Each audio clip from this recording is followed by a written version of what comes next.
সেদিন প্রথম অসংখ্য মেয়ে 31 ডিসেম্বরের 31 উপলক্ষে প্রথম ধর্ষিতা হয়, উদ্বোধন হয়। সেদিন পরকীয়ার প্রথম উদ্বোধন হয়, প্রেমের উদ্বোধন হয়। নতুন বছরে জিনা ব্যভিচারের অসংখ্য নোংরামির উদ্বোধন হয়। সেটা একজন মুসলমানের প্রিয় কেমনে হইতে পারে? কেন আমার যুবক মুসলমান, আমার নওজোয়ান ছেলে মেয়েরা এরা কি এত পাগল হয়ে গেল?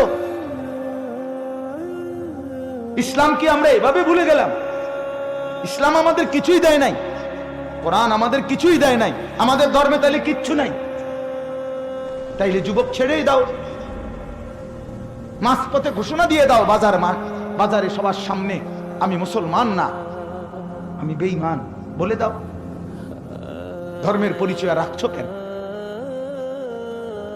অতএব আমার অনুরোধ, এখানেও যারা যুবক ভাই আছেন, 31 নাইটের নামে, 31 ডিসেম্বরের নামে এই মূর্তি পূজার অসভ্যতার নোংরামির কোন সংস্কৃতি আমাদের জীবনে যেন না আসে। বলেন ইনশাআল্লাহ।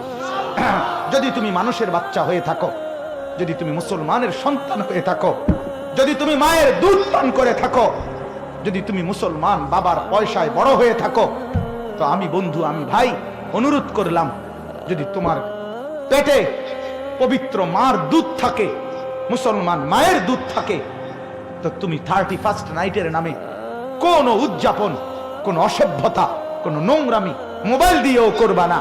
ছবি বিনিময় করে, ফুল বিনিময় করে, নোংরামি বিনিময় করে কোনো কিছু করবা না। বলো ইনশাআল্লাহ ভাই। আল্লাহ তাআলা তৌফিক দান।